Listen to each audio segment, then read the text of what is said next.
Rabbi Ashkenazi, the rabbi in Kfar Chabad for 40 years, he was asked to share a story about the connection between Rav Avodah Yosef with Chabad.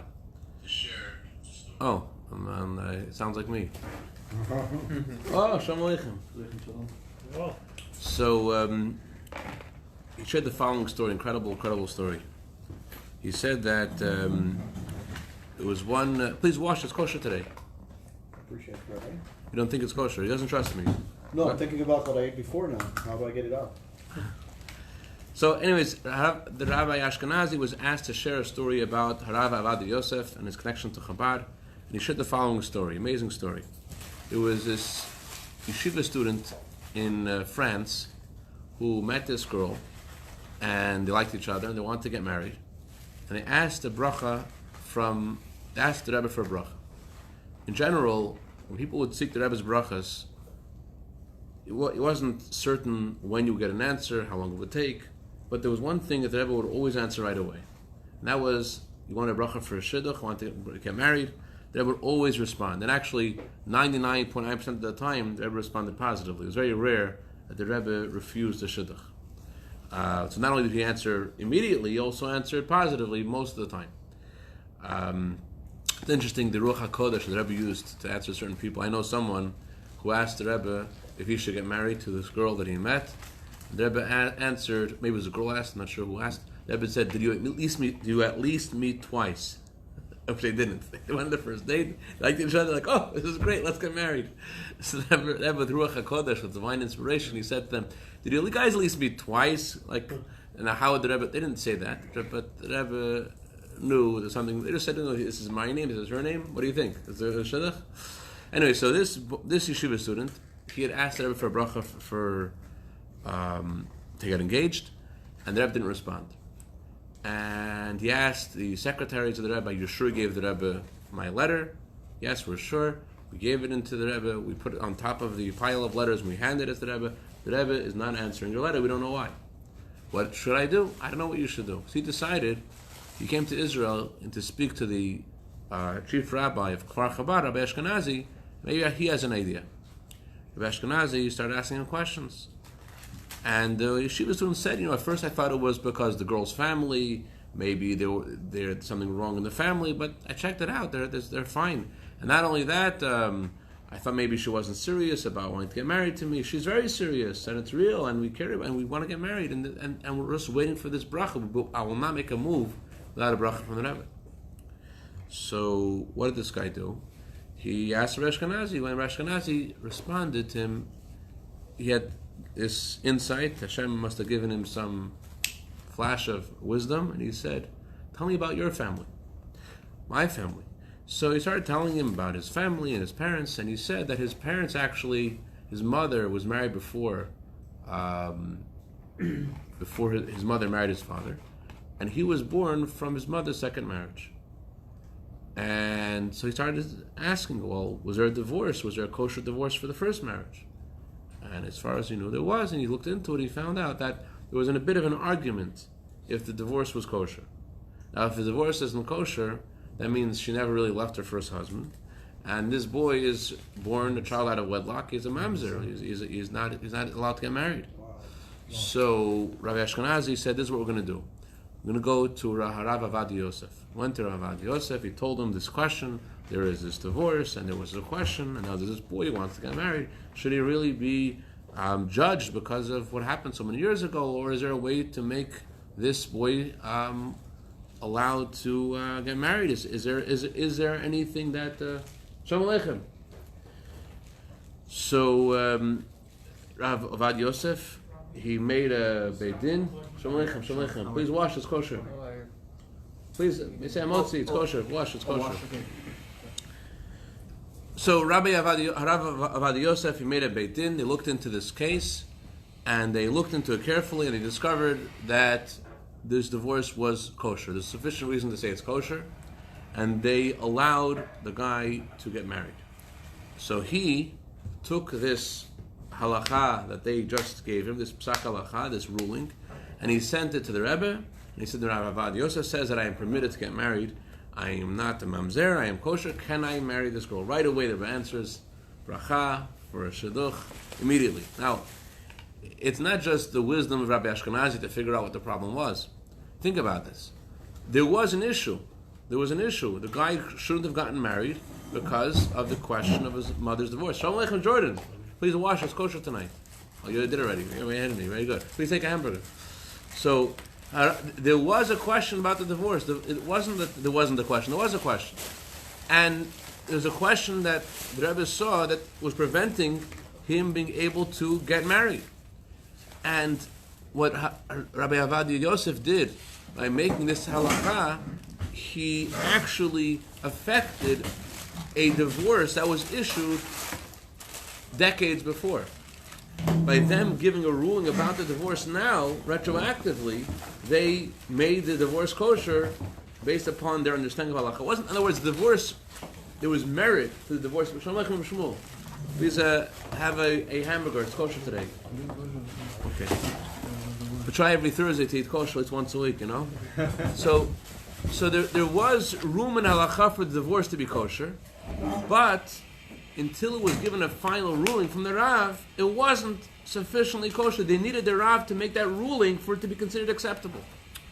And saying it wasn't that the divorce was fully valid until they said it's valid. And when they made it valid, it made it valid retroactively as well. That's a power of a psak. That's a power of a psak halacha.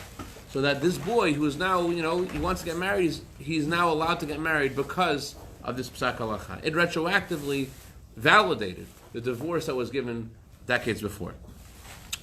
So this leads us to the question for tonight. The question for tonight is, what is the reason? What kind of things should we turn to rabbis for, and how do rabbis really know? How can we really trust rabbis giving us answers to really say, okay, I'm asking the rabbi, I know this is the right way, and what kind of questions do you address the rabbi with, and how can you know that they're not steering you the wrong way? How can you really rely on what you're asking them? And they know what Ronnie's thinking. Ronnie's thinking, well, you're biased because you're a rabbi.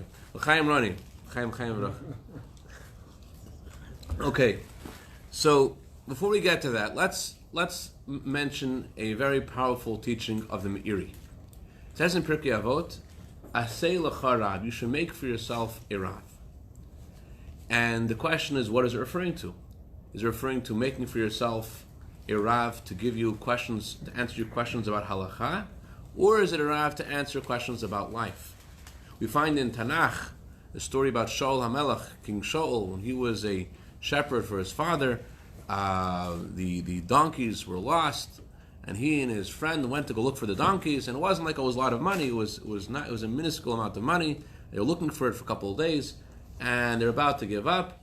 And then his friend says, "Hey, we're going." They had traveled to try to find these donkeys, and they traveled to the city of Shmuel Hanavi, city of Shmuel the prophet. So his friend says, "Shaul, let's go ask Shmuel Hanavi. Shmuel can see things." So they go to Shmuel Hanavi, and Shmuel Hanavi says, the donkeys were found already, and by the way, this is small change for you, Mr. Shaul. You're going to become King Shaul HaMelech. The all of Israel belongs to you. So he demonstrated to Shaul HaMelech that he knew that this whole thing with the donkeys was really small change, and he knew exactly what had happened to the donkeys. So we see that they turned to Shmuel for a insignificant thing. People ask all kinds of questions to rabbis from the time of Shaul HaMelech and before. We're going to have elections in Israel, right? Who do people ask who they should vote for? A lot of people will say, oh, I know who to vote for. A lot of people say, oh, I don't know who to vote for. I'm going to ask my rabbi who to vote for. We're going to have elections in America. Who should I vote for? A lot of people say, oh, I'll ask the rabbi who to vote for. So is that correct? Does a rabbi really know about politics? Is that someone that you should really turn to get advice about politics? Is that the guy? 1990, to vote for Agudat Israel. Right. Yeah. Right. And the question is also not just about politics. People ask a rabbi all kinds of questions. Should I get married to this girl? Who they ask that question to? A lot of people ask that question to a rabbi. Should I move to a different neighborhood? I'm looking at this apartment, looking at this house. They don't ask this question to just their mother-in-law. And they ask a question to the rabbi. And the question is, on what basis do they ask this to the rabbi? So this Meiri says on the Mishnah, Aseh l'charav, make for yourself a rav. Meiri says it means, make for yourself a rav who will advise you in all areas of life. And how does Meiri know this? Because Meiri says, look at the full text of the Mishnah. It says, get yourself a friend and make yourself a rabbi. So the Meiri says, what do you discuss with your friend? Everything. It's your friend. You don't just talk with your friend about halacha. If it's a friend you want to talk about halacha with, it's not really your friend. Friend is somebody you talk all kinds of stuff with, all kinds of shtusim, even foolish things. Your friend, whatever comes into your head, you talk to your friend about. So that's what you need to talk to a rabbi about, the same kind of issues you talk with your friend. You talk to your friend about your shidduchim and about your where you're going to live and who you're going to vote for. Those are the kind of questions you should also pose to a rabbi. That's what the Meiri says. But again, the question is, on what basis? On basis. How would a rabbi know? So we're going to approach this question a couple of angles. But before we do, we're going to go back to the time when the Torah was given. The Torah was given, it looks like, it sounds like from a blockbuster movie. There's a scene, in the Midrash says, that Moshe Rabbeinu is in front of all the angels, and the angels are all standing in uproar. Do not give the Torah away. God, you cannot give this precious thing away. You do not want to do this. And God tells Moshe Rabbeinu, answer them. Answer Malach Machol, answer Malach Rafal. Tell them who should really get the Torah. Now, these angels don't sound very nice people, right? Why are angels doing that? Shouldn't they want to share the Torah? Number one, a man came to the Pnei Menachem, the Gerer Rebbe. He was going to a conference of eye doctors, and he was leaving from Yerushalayim. He was going to America to this conference. He asked the Gerer Rebbe, "Can you tell me something that I'm going to this conference for eye doctors?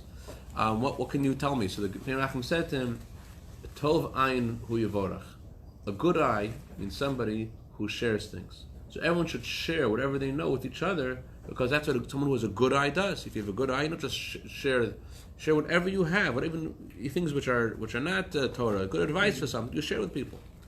So he loved the idea. He comes to the conference, and he was the guy who was doing an intro to the speakers, intro to this whole conference. And he says this idea, and there was a Chinese doctor who was the most senior expert in their field, and he was supposed to give the last speech, but he asked to change it. He said, "I wanted to give the first speech." And he said, "Why?" He said, he spoke, he said, "Listen, I was going to give the last speech. Why? Because I haven't discovered something that every medical journal is going to talk about. I have this real amazing discovery and I knew that if I end the conference with this idea, this is going to make such an impression on everybody. Everyone's going to talk about my discovery. But then I heard this doctor from Yerushalayim say about you have to have a good eye. So I'm thinking, I should give this over to you first, and that way the whole conference could be discussing this new insight that we have, so that we could develop and discover new ways to help people." Anyway, so that's what this Gerer Rebbe said to Pnei Menachem. And the question is, why do the angels feel the same way? They have the Torah, so they can't share the Torah, and the angels are so possessive. And second of all, it wasn't the first time that we were studying Torah. The Talmud says that Jews were always studying Torah from the time of Abraham. It says in the Torah, Aaron kept the Torah before it was given. He studied the Torah. There's a story of the angels coming to earth, right? They came to earth, and Avram served the angels dairy, and then he served them meat. It says that Avram stood next to the angels. Why he stood next to the angels? Because Avram knew that you're not supposed to eat meat and milk together. You have to separate between them. So therefore he spoke to the angels about politics and about sports and who knows what. In order the angels, because he thought the angels were really people, should make a separation between their milk and their meat. So Avraham learned the whole Torah, he kept the whole Torah, and the angels knew that Avraham kept the whole Torah. How come they're suddenly upset when God wants to give the Torah to the Jewish people? What's changing now in this story of the angels that all of a sudden the angels are upset the Torah is going to be shared with people? People were always studying Torah before. What was changing now? The angels have the Torah before? The angels had the Torah, and the angels studied the Torah, and the Jewish people were studying the Torah. So what's happening? So there's a beautiful medrash, actually connected to next week's Torah portion. Medrash asks a question about the Mishkan. God told the Jewish people to build for God a tabernacle, build for God a home. What do you mean? What does it mean? It's so incongruous to our belief in God to talk about a home for God, a one little house for God. If you're going to be in Timbuktu and you're going to daven mincha, you have to wait to go to get back home to daven mincha. You could daven mincha in Timbuktu as well. You don't have to be in any specific place to talk to God. What's the idea of building a little home in the desert that's going to travel with them, a place for God? It's opposite of what we think about God. God's infinite, God's everywhere, God's omniscient, God's omnipresent. So what's the idea of having a home for God? So Midrash says the following. Midrash says a king had a beloved daughter. And his daughter, it came time for his daughter to get married. And when his daughter got married, the king said, listen to the chatan, to his new son-in-law, listen, I have a problem. I know that I gave my daughter to you, and that's great, and I'm happy that you're taking her. However, I don't want to leave my daughter. I love her so much. So I can't tell you not to take her, and at the same time, I can't part with her. This is what I want you to do. I want you to create a little space for me wherever you live. Wherever you live, create a little space that I can come to and be with you. That's a Midrash gives this parable to explain God is the king, and the Jewish people are the son-in-law, and the Torah is the king's daughter. So when God gave us the Torah, in the relinquished possession of the Torah, then God said, okay, that's why I need to have this house. I need to have a special place so that I can come to be with my daughter, to be with the Torah. Now that's what the Midrash says. But what does that mean? What does that mean when we see God relinquished ownership of the Torah? He gave us the Torah. What does that mean?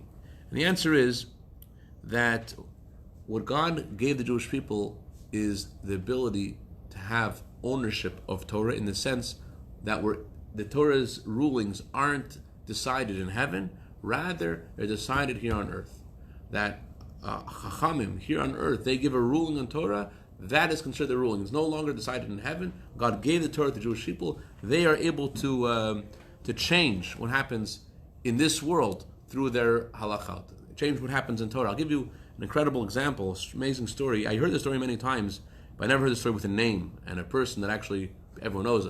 Rabbi Rivlin, president of Israel, his grandfather built the shul, the Tzemach Tzedek shul. He was here yesterday. Rabbi Rivlin? Really? Yeah. In the Bais Bezalel? No, not even. Oh, okay. Pretty close. So anyway, so he comes from both the Vilna Gaon and from the Alter Rebbe's Chassidim. He has both sides, and he has a either a great grandfather, or great uncle, Shlomo Zalman Rivlin. Shlomo Zalman Rivlin was a chassid of the third Chabad Rebbe, the Tzemach Tzedek, and he had a very difficult disease, and he went to his Rebbe, the Tzemach Tzedek. He was a chassid, he was a follower of Tzemach Tzedek, and he asked Tzemach Tzedek what he should do. Tzemach Tzedek said to him, "You should go to Israel." Okay, he went to Israel, and actually that's how the Tzemach Tzedek shul in Yerushalayim, maybe some of you have been there. You've been to the Tzemach Tzedek shul in Yerushalayim? He built that shul. He built the shul Tzemach Tzedek shul in Yerushalayim. So, and years later, he asked Tzemach Tzedek, what was it about going to Israel? Why have to go to Israel? So Tzemach Tzedek says something amazing. Tzemach Tzedek says, there's an argument in halacha about different animals if they're considered treifa. Treifa means an animal that's not going to live for a year. And there's the condition that you had is an argument among halachic authorities whether or not an animal can survive for a year without condition. Are they considered treifa or not? So, outside of Israel, the Jewish people outside of Israel in the diaspora, they follow the halacha of the Ramah, of the Moshe Islis, who wrote the Haggais Ramah on the Shulchan Aruch, and he is the one who has the authority. He is the Mar Asra. He is the main rabbi here, and he said you can't survive. But in Israel, the authority is the Beit Yosef, and therefore we should travel to Israel, where he said that this is not considered a lethal disease, and you'll be able to continue living there. And he did live there. So we see how psak halacha actually changes the nature of the world, and even the space you're in depends upon the psak that you're given in that particular space by that particular rabbi. Now, everyone will ask the question, okay, that's talking about really incredible rabbis who are of divine inspiration, like the Ramah and the Beit Yosef. What about rabbis in our time? What about rabbis who make headlines or making big mistakes and making chil Hashem and desecrate God's name? What about those kinds of rabbis? So, first of all, I want to share with you a Gemara. The Gemara says you should go to the judge who will be in those days. That's what Gemara says. Go to the judge who will be in those days. Says the Talmud. What is the meaning of the judge who will be in those days? Says the Talmud, you only can go to the judge in those days. Don't say, I want to have someone like Moses. I want to have someone like Joshua. Then I'll trust the rabbi. First of all, the Torah says you have to go to someone who will be in your time. The Talmud says that Rabbi Gamliel, he was cross-examining some witnesses about the date of Rosh Chodesh. In the time of the Talmud, it wasn't like today where we established the new month based upon our calendar. In order to establish what day Rosh Chodesh is, you have to have witnesses who said they saw the new month. They saw the new moon. If not, then they would just wait for the next day. Either every month could either be 29 days or 30 days, depending upon the testimony of the witnesses. And the Talmud says that there were tzedukkim, there were people who deliberately tried to deceive the chachamim in order for their own agenda of how they interpreted the Torah. They tried to get the Jewish court to rule that Rosh Chodesh was certain days in order to achieve that Passover should fall out on Shabbos. It's a different story to get not getting into it. But anyways, Rabbi Gamliel examines these witnesses, and they fooled him. He examined the witnesses, he accepted their testimony, and he says today's Rosh Chodesh. Rabbi Yeshua, one of the top students of Rabbi Gamliel, one of the top sages, not students, one of the top sages, a colleague of Rabbi Gamliel, he says, I'm sorry, Rabbi Gamliel, this is incorrect. And it wasn't just any Rosh Chodesh. It was Rosh Chodesh Tishrei, the first day of the new year, Rosh Hashanah. Rosh Hashanah, if it's the wrong day, then Yom Kippur is the wrong day, right? So it's really important to know when Rosh Hashanah is. So he said to Rabbi Yeshua, Rabbi Yeshua says, I'm sorry, Rabbi Gamliel, with all great respect, but you got the wrong day. These witnesses are lying to you. And I am not going to respect your day of Yom Kippur. I'm going to keep the real Yom Kippur, the one that I know, because these witnesses are not acceptable. So Rabbi Gamliel told Rabbi Yeshua, I decree upon you, Rabbi Yeshua, that you are going to come to me with your walking stick and your wallet on the day that you consider Yom Kippur. You're not going to get off of this easy. Rabbi Gamliel saw with his wisdom, if you're going to have Rabbi Yeshua challenging what day is Yom Kippur, one guy's going to go to the beach on the day that's Yom Kippur, one guy's going to fast, the whole Jewish people split into pieces. So he said to him, you're going to come to me on the day that I said is Yom Kippur, and that's final. So what did Rabbi Yeshua do? He knew the real day of Yom Kippur.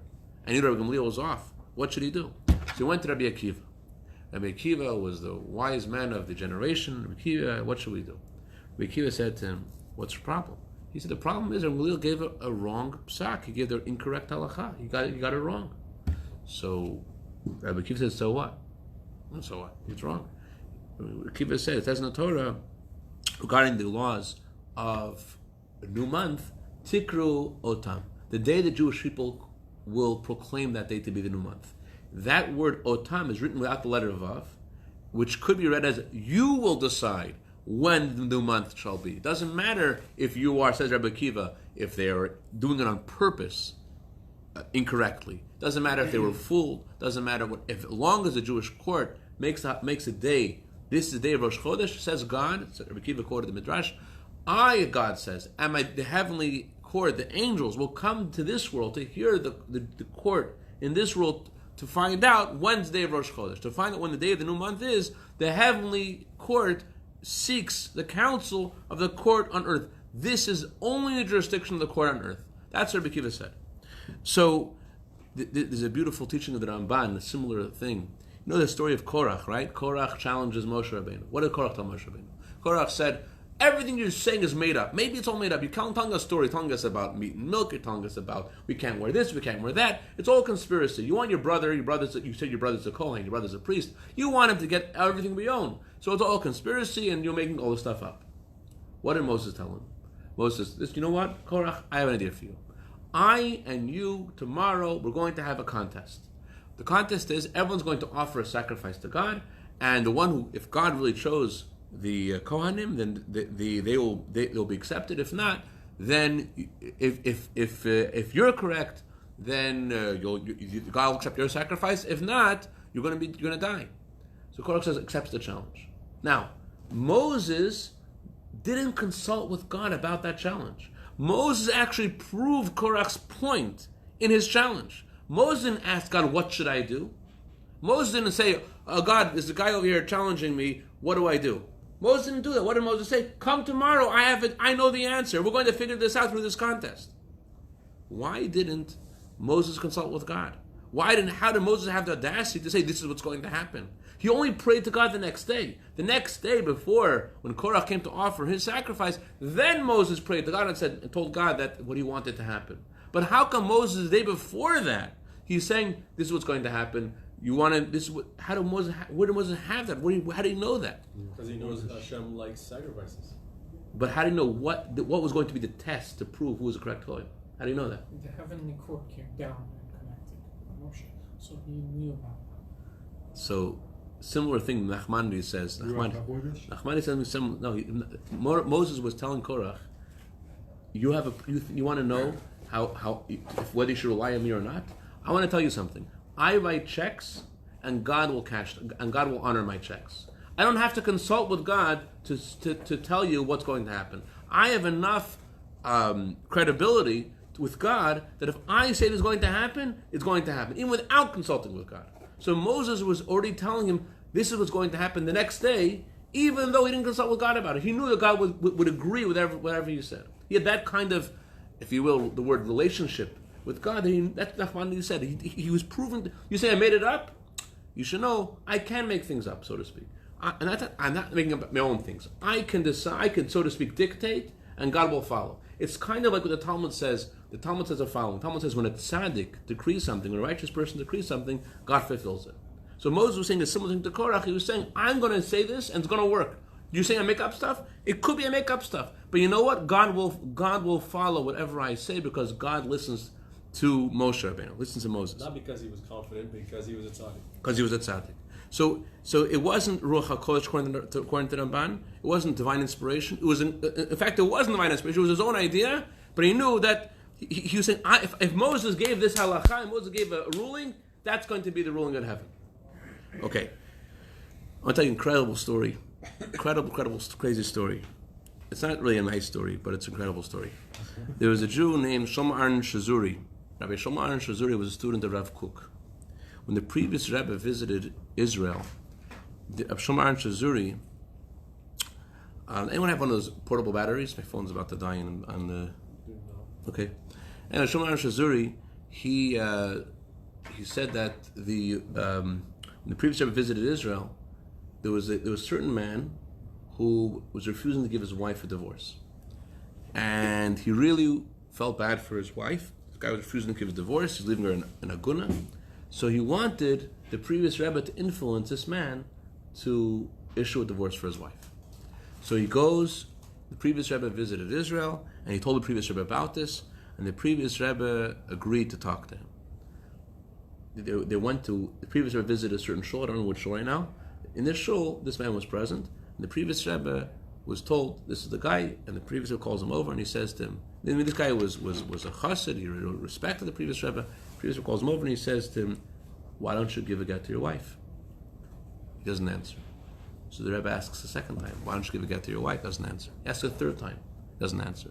So the previous Rebbe said, the Mishnah tells us a woman can be acquired to her husband in 3 ways. But she acquires herself back from her husband in 2 ways. What are the 2 ways she acquires herself back from her husband? Through a divorce or through death. Yeah. So basically, he's hinting to him, you got a choice. The guy didn't listen. That day, there was an Arab that shot him in the leg, but when he went to the hospital, there's complications, and he died the next day. So it's not a good story, right? Okay, but the point is that where I'm going is like this. So I'm trying to go is that there is a power that the Torah ascribes to tzaddikim, and that they are able to give a ruling in halacha, and Hashem follows that ruling. There's a great statement my grandfather used to say in the name of Rabbi Moshe Levin. What's the difference between a prophet and a rebbe? You could say like this. What's the difference? A prophet, whatever is going to be in the future, he sees. A rebbe, whatever he sees, is going to be in the future. Through the halacha, given a ruling of a chachamim, it makes a change. So, getting back to our question, we have a question about these rabbis. Well, they may not be so honest, and anyways, if I want to ask a rabbi a question, I can ask the same question 3 different rabbis, and I got 3 different opinions. And anyways, who are these rabbis? Anyways, there's all kinds of stories about all kinds of rabbis and all kinds of stuff. Because you have to ask the tzaddikim of the time. Okay, so number one, just because a doctor does a scandal doesn't mean you stop asking doctors. It means if that's the right doctor, that's number one. That's true. But do you know someone in Pico Robertson with the last name Baal Shem Tov or first name Baal Shem Tov? I mean, we don't have necessarily. There's nobody today. So first of all, there is a certain power when you decide to make someone your rabbi. There's a certain divine assistance given to that person just by virtue of the fact that you chose him to be your rabbi and you decided to trust him. There's a certain koach. The Torah says, "Aseh l'charav," make for yourself a rabbi, and it's true. You could ask all kinds of rabbis all kinds of questions. You can get all kinds of different opinions. That's true, but you have to have one, and you should learn. You should go, as I was saying before. He goes on the internet. He watches all kinds of rabbis. That's great. You have to have one person that you're going to follow as halacha. This is a guy you should only have one. Aseh l'charav, only one. One rab that's going to tell you the final thing for you. You shouldn't just be asking every time they can harry. You can learn from everybody, but you have to have one guy that's going to be your guy. Now, and that person has to be knowledgeable enough to tell you personal life, business life, everything. Okay, so how does a guy know anything? What is he getting his information from? Why are you trusting him in the first place? That's what we started off. How does the guy know it? So why are you asking a Rav a question? What does he have? And the answer is that you really want to there's nothing in the world. God created the world. What's the blueprint of creation? The blueprint of creation is the Torah. God looked in the Torah to create the world. So when you go to a rabbi, you're asking the rabbi to tell you the perspective of Torah. There's nothing that Torah doesn't have an opinion about. Elections. What's the question?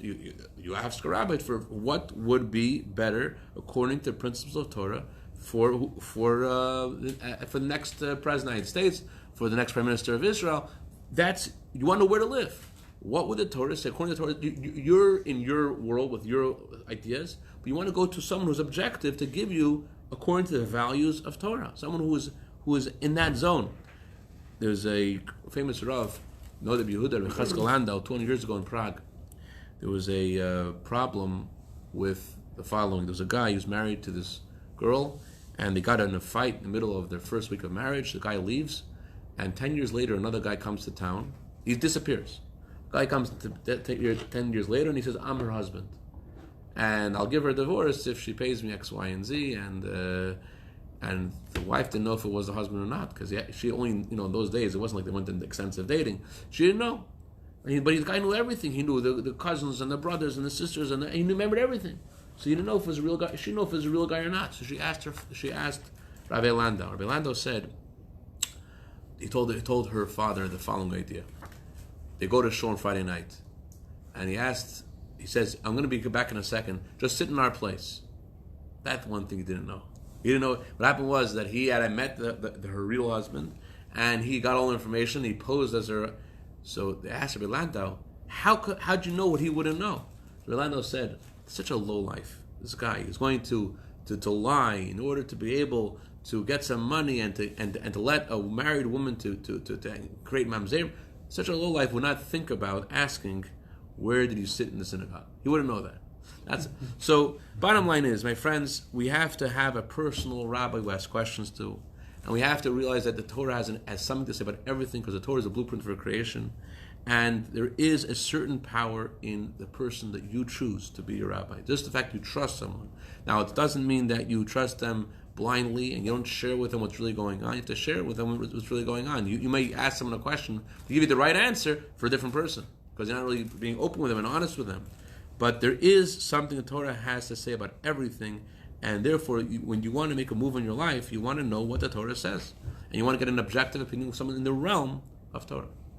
How do you know which of the rabbis you know to choose if you don't know them personally, if you only know them from when they teach Torah? If you don't know their other viewpoints. I want to tell you one thing. There's a beautiful teaching of Nachmanides, also the Ramban. The Ramban's an amazing thing. How come we follow the rulings of Beit Hillel? Talmud says Beit Hillel would argue with Beit Shammai. The majority opinion was Beit Hillel, right? But the question is, Beit Hillel and Beit Shammai, they're both human. So Ramban says, that's in the Talmud, when the temple was destroyed, prophecy was taken away, and no more prophecy anymore. So why do we listen to Beit Hillel or Beit Shammai? So Nachmanides says, prophecy was taken away from prophets. It wasn't taken away from wise men. Which means, the fact that all the Chachamim decided to fulfill it